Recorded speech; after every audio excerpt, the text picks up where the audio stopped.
Welcome to this week's story at Graveyard Dance. I took a few days off to let one of my coworkers take over the job of writing and editing the story last week on the Hollywood starlet who jumped from the Hollywood sign back in the 1930s. The story we are about to tell you today is another story that goes way back, but instead of a sad tale of grief and despair, the story we are going to tell you is more horrifying and terrifying.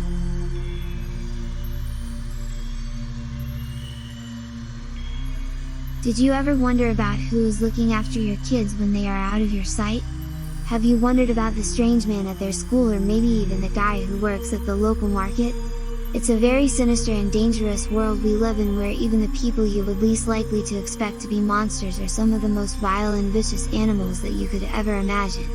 Such is the case with the jerk we're doing a story on this week. Edward John Louis Paynell was born in 1925 and grew up and lived on the remote Isle of Jersey, which is the largest of the Channel Islands, which are located between France and England. It's got a roughly 50-mile square radius and as of this year, has a population of around 104,000 people. In the 1950s, when the story began, serious crime was pretty much unheard of. Edward was very well liked in the area.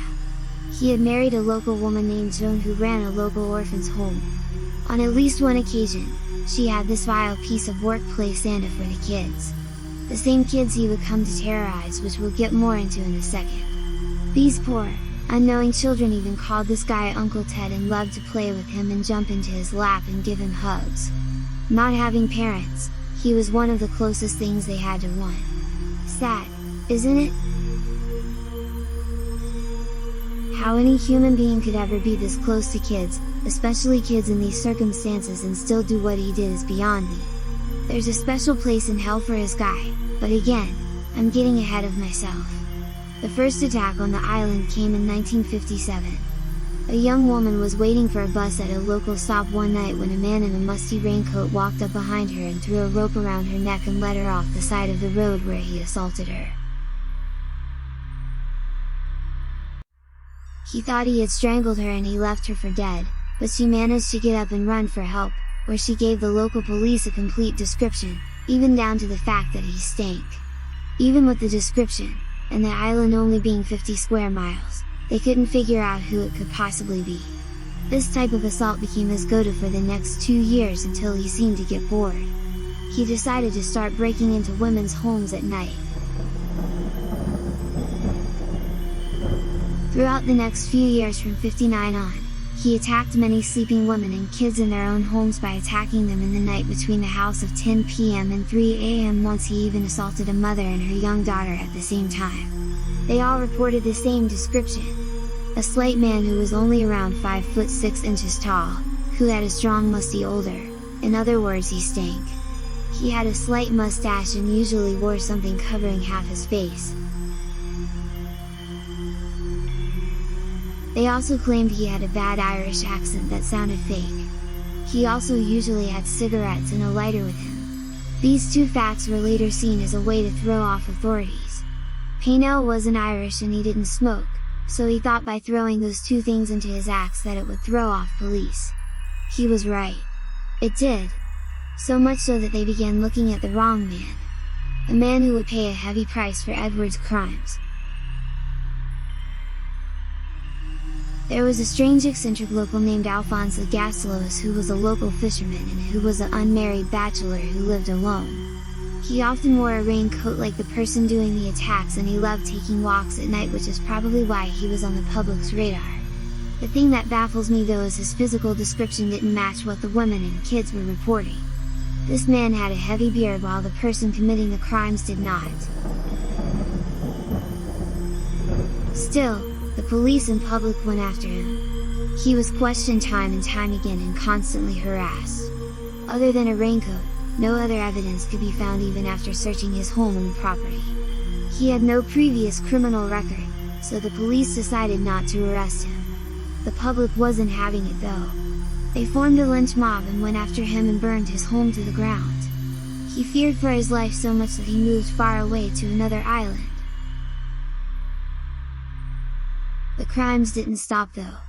They continued on all through the 60s and into the early 70s. The attacker even got so cocky as to taunt the police with multiple letters trying to give them clues to catch him. Was this guy an a-hole or what? If you're listening to this thinking, damn, I hope this guy gets caught and gets what he deserves, you'd be partially right. He did get caught. As to whether he got what he deserved is up to debate. By the late 60s, this yahoo had taken to wearing silly masks and costumes to scare his victims even more than they would normally be. If you remember, we mentioned that he was married and had a wife. You may wonder how this could have went on this long, and her not know about what he was doing at night or about these masks and scary outfits. Turns out they were a couple in name only. Our boy Edward had a very low sex drive and couldn't perform with his wife. He decided he didn't want to share a bed with her, so he moved into his own area of the house where they lived separate lives. He had his own closets which were locked behind closed doors and had his own entrance to come and go while she slept. Can you imagine waking on one day and realizing that you had been married to this guy all those years? In a small, remote area where you worked your life to save kids no less. I feel bad for her. Anywho. Ed finally messed up on July 10th of 1971 by going too fast through a traffic light. The police took off after the car and was probably just going to give it a speeding ticket, but the car sped off and tried to outrun the police. When they finally caught him, they decided to take a closer look and to find out why he was running and who they had in their custody. They finally struck gold in their search for the elusive boogeyman who had been terrorizing the island for so long. Edward had not just tried to evade the police. He jumped curbs, struck other cars, nearly running people over before crashing through a field of tomatoes where his car was stuck. He jumped from the car and tried to run away, but the police tackled him to the ground. When they searched his car, they knew immediately who they had in their custody. Still, he tried to lie his way out of it. He claimed that he was embarrassed by his outfit because he was about to attend an adult party. Since there are kids who may be watching this, we can't quite specify which type of adult party, but you probably get the idea. The police wasn't buying it. Not only did he have a mask that would make the Texas Chainsaw Massacre's Leatherface proud, he had all the things that all of the victims claimed their attacker carried. Taped out flashlight, check. Cigarettes and lighter, check. Spiked wristbands, check. Stinky raincoat, check. They arrested him and went to search his home where they found all kinds of weird stuff, including a secret hidden room with many of the clothing items and personal belongings he took from his victims over the years, as well as a satanic altar and all types of books and things pertaining to Satanism. Again, this is a guy who was allowed around kids and who called them Uncle Ed. Who was well respected. Who played Santa. The community was absolutely stunned when they found out. After the shock wore off, it started to make more and more sense. Was he finally going to get what he deserved? In my humble opinion, that would be a huge no. Someone like this deserves nothing short of death. There's no way he could be rehabilitated, and I would hate to think that someday some hug-a-thug judge would allow him out where he could do it again. What if it's your kids or loved ones next time? It only took the jury just a little over a half hour to convict this nutjob.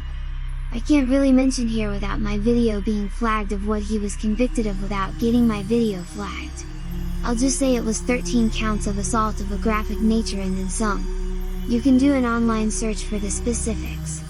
He got 30 years, which he served 20 and was released for good behavior. Go figure. When he got out, this guy thought that he could just go back to the area he terrorized and would be welcomed back with open arms. Thankfully, the islanders all pretty much felt the way I do. They ran him from the island and told him never to come back. He moved to the remote island of White where he died of a heart attack. Let's all hold hands and hope that the devil is now making him a sandwich bitch. Good riddance to this guy and his silly mask and his body odor. If you're listening to this and have a tendency to be weird, don't be like this guy. There are better ways to spend your time. He'd have been better off just getting an interesting hobby like woodworking or building model airplanes. We hope enjoyed today's video.